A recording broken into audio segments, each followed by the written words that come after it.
Le Zoom de ce Smart Impact, on parle de création de contenu, de pédagogie auprès des salariés sur les enjeux de climat, les enjeux de biodiversité. J'accueille Guillaume Pakoula, bonjour. Bonjour. Bienvenue, vous êtes le Merci président du projet Celsius. C'est un cabinet d'expertise scientifique et pédagogique. C'est quoi le projet Celsius ? Effectivement, c'est un cabinet d'expertise. Donc l'objectif, c'est d'accompagner les entreprises dans leur transition par le volet de la quantification, c'est-à-dire le bilan carbone, analyse de cycle de vie notamment, mais aussi avec tout le volet pédagogique, c'est-à-dire accompagnement, essayer de faire en sorte que le sujet prenne au sein des organisations pour amorcer une véritable transition au-delà juste des éléments stratégiques. Comment vous avez venu l'idée ? Pourquoi vous l'avez créé ? À la base, moi, je suis physicien de formation, donc j'ai un doctorat de physique et j'ai eu une prise de conscience assez aiguë en 2019, juste avant la fin de ma thèse. J'ai été un peu jancovicisé, comme on peut dire, dans les milieux du climat. Et l'idée, c'était d'essayer de porter le message scientifique qui reste un peu confiné dans les cercles de recherche. Il y a un gap que nous, on considère assez énorme entre ce qu'on sait du constat climatique et de la crise climatique et de ce que le grand public peut en savoir. Et on a commencé d'abord par de la formation et de la sensibilisation et des cours dans les écoles d'ingénieurs, qui est un environnement qu'on connaissait plutôt pas mal. Puis de proche en proche, on a développé une expertise autour de la quantification, comme je le disais, pour finir par émerger sur l'activité que je mentionnais tantôt. Et alors, vous voyez évoluer la maturité des entreprises avec lesquelles, et des salariés avec lesquels vous êtes en contact depuis quelques années ? Oui, dans les deux sens. Il y a eu un essor assez magistral, si je reprends un peu l'historique. 2020, on sent l'essor de la cause climatique. Tout le monde commence à faire, comme je vous disais, des exercices de quantification, de la sensibilisation, la fresque du climat par exemple. Ça a tenu et les entreprises se tenaient par la chaîne de valeur, si j'ose dire. C'est-à-dire que quand vous demandez à quelqu'un de quantifier, vous avez aussi besoin de savoir ce que sont les éléments de quantification. Et on demande aux autres avant ou après son activité qui quantifie aussi. Toutes les entreprises adjacentes. Et là, il s'avère que depuis 1 an et demi, de par la situation géopolitique notamment, on constate qu'il y a un retrait assez manifeste. C'est ce que nous on appelle le backlash écologique. Qui avait pas mal de mal. Mais vous le ressentez vraiment ? On le ressent quotidiennement, on le ressent à la fois dans les interactions, dans les demandes des clients, qui sont beaucoup plus réglementaires et un peu moins, j'allais dire, philanthropiques qu'auparavant, presque un peu moins morales aussi. Et on le ressent aussi clairement au plan du marché et des acteurs historiques qui ont beaucoup plus de mal à en vivre de manière directe. Parce que alors le backlash, il n'est pas seulement américain, on peut parler des élections européennes et des coups de retrait ou de perte d'ambition du pacte vert. Mais il y a l'effet supplémentaire aux États-Unis, c'est quand même le fait que le président américain porte un discours assez largement anti-science quand même. Comment vous réagissez à ça ? Et est-ce que vous sentez l'obligation, peut-être un peu plus qu'avant justement, de défendre la science, ce qui est dingue dans l'absolu. Le plus difficile, donc il y a les éléments vraiment purement entrepreneuriaux, disons, mais le plus difficile, c'est ce que vous évoquez, c'est le désaveu moral.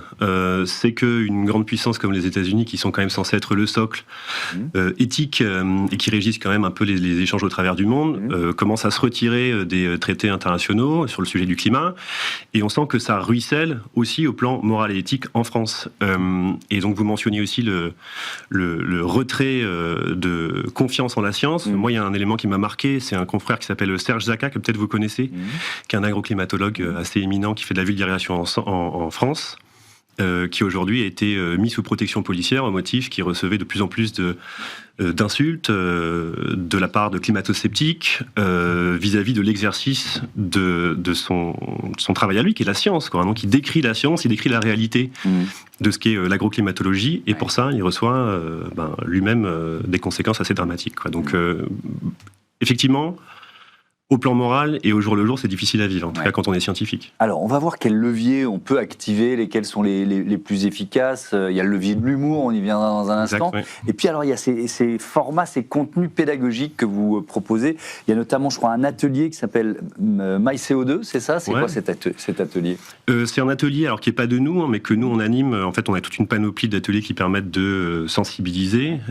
Et MyCO2, c'est un petit exercice qui dure une demi-heure, 1 heure, où vous pouvez calculer votre empreinte carbone personnelle, dont l'objectif c'est de voir un peu ce que sont la répartition de vos émissions de gaz à effet de serre, c'est-à-dire votre impact sur le climat, pour essayer de mener les actions qui comptent en ordre de grandeur. L'idée sous-jacente étant que, par exemple, on parle très régulièrement de trier ses déchets, de faire attention à sa consommation d'eau, par exemple. Tout ça sont des gestes environnementaux qui sont extrêmement importants.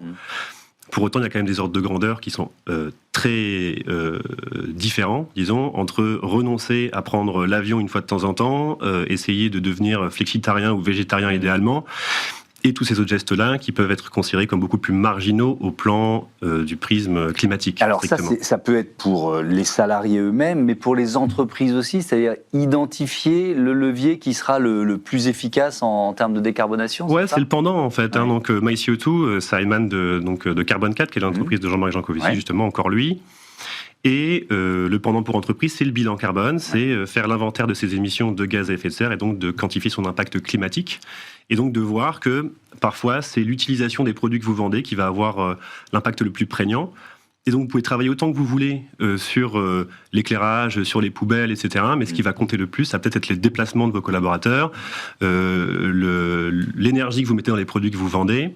Un exemple assez simple, qui est assez choquant, c'est que vous prenez n'importe quel rassemblement sportif, le premier poste de très loin, pour 80%. C'est les déplacements. C'est les déplacements, mais des visiteurs, effectivement. Public, oui. Donc mettre en place des initiatives de transport en commun, de même faire des coups de com' autour du fait de venir à vélo. Je me dis, si Mbappé est une fois en vélo au Santiago Bernabéu, je pense qu'il aura plus d'impact que tout ce qu'on peut faire sur le bilan carbone au plan strictement stratégique. Il a quelques followers sur ces réseaux sociaux. Il me semble. Quelques milliers, je crois. Ah, peut-être qu'il me manque 2 ou 3 zéros. Bref, voilà. Sur les contenus que vous proposez aux entreprises, est-ce que vous proposez de créer des contenus qui sont spécifiques aux entreprises et pour quelle efficacité ?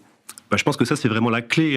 C'est parler le même langage. L'enjeu, il est quand même essentiellement culturel. C'est-à-dire qu'on peut faire l'inventaire des émissions de gaz à effet de serre. La plupart du temps, on sait déjà en amont ce que vont être les postes prépondérants. Après, changer, c'est ça qui est difficile. Je vous donne un exemple très concret. On a fait le bilan carbone de l'Institut Pasteur ou de l'Institut Curie, 2 entités qu'on connaît bien. La moitié de leurs émissions, c'est l'utilisation des médicaments. Donc, quand vous faites un plan de transition, vous devez les faire décarboner d'environ 6% par an. C'est difficile de leur dire d'arrêter de vendre des médicaments, de dispenser des médicaments. Donc, ce qu'on peut faire, c'est travailler avec les autres hôpitaux, faire des analyses sectorielles, aller voir l'industrie pharmaceutique pour qu'elle-même essaye de faire ce qu'on appelle des analyses de cycle de vie, décarboner les médicaments pour qu'on puisse avoir davantage d'affichage pour pouvoir choisir entre un paracétamol ou un autre et essayer comme ça de proche en proche de décarboner de manière systémique. Donc la clé de voûte, c'est quand même l'approche culturelle et de parler le même langage. Alors vous êtes également très présent sur les réseaux sociaux, vous êtes le gars du climat. C'est ça, en toute sa modestie. C'est votre nom sur les réseaux, avec des contenus, comme cette vidéo. Bienvenue dans Est-ce que les climato-sceptiques vont bien ? Est-ce que les climato-sceptiques vont bien ? Aujourd'hui, on s'interroge. Est-ce que les climato-sceptiques vont bien ? Ils agressent à coups de gaz tout ce qui est suspecté d'être un tant soit peu écolo. Les vélos, comme les passants. Excusez-moi madame, vous fumez ? Ça m'arrive. Alors bougez pas. Non. Oui, donc la réponse à est-ce que les climato-sceptiques vont bien, c'est non, on l'a bien entendu. On pourrait rajouter qu'ils ne sont pas seulement climato-sceptiques, ceux qui font ça. L'humour, comment vous l'utilisez et à quel point ça peut être un levier efficace pour faire passer des idées. Là, on a beaucoup parlé de pédagogie, de science, de données, de métriques, etc. L'humour, ça pèse comment ? Je pense que c'est majeur et dépendamment du réseau et du canal, ça peut être la partie prépondérante. Nous, ce qu'on souhaite, nous, les scientifiques et ceux qui sont engagés pour le climat, ce qu'on veut, c'est véhiculer le message. Mais moi qui viens d'un milieu scientifique, j'ai vite compris que restituer très précisément ce qu'étaient les constats rationnels de la science, c'est pas forcément ce qui va avoir le plus d'impact. Et d'ailleurs, ça, c'est ce que fait très bien la science, le GIEC et compagnie. Donc, essayer de trouver d'autres médias, d'autres moyens.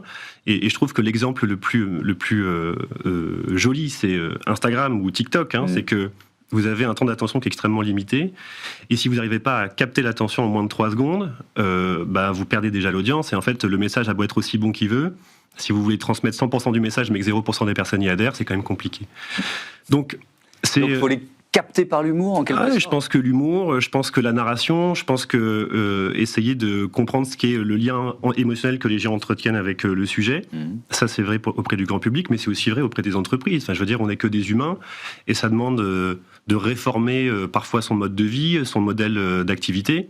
Et donc, si vous y trouvez pas du sens, c'est à peu près caduque 100% du temps. Vous êtes présent sur Instagram, sur d'autres réseaux? Ouais, Instagram, mais en fait, j'ai commencé beaucoup sur LinkedIn. Avec des contenus qui sont les mêmes ou... Non, pas du tout, justement. Forcément, vous adaptez. Si vous voulez, j'ai opéré ma mue entre le milieu scientifique. Ouais. LinkedIn, c'était un bon compromis entre avoir des espèces de petits éditos beaucoup plus courts, mais qui permettaient quand même de développer une pensée et des arguments. Donc le public est quand même beaucoup plus sensible. Et sur Instagram, où évidemment, le nerf de la guerre, c'est l'humour, c'est l'image, et c'est les formats comme ceux-ci qui sont, à mon avis, un peu plus prenants. Avec un enjeu qui est majeur. Hein. C'est vrai qu'on a commencé par le constat scientifique, par aussi la culpabilisation, j'y arrive, ou le côté anxiogène de l'évolution climatique. Et on se rend compte tous, médias y compris, qu'il faut inventer autre chose. Vous êtes, j'imagine, conscient de ça. Est-ce que c'est aussi pour ça que vous utilisez ce levier de l'humour aujourd'hui? Oui, en fait... Lutter contre l'anxiété climatique, la fatigue même. Ouais, exactement.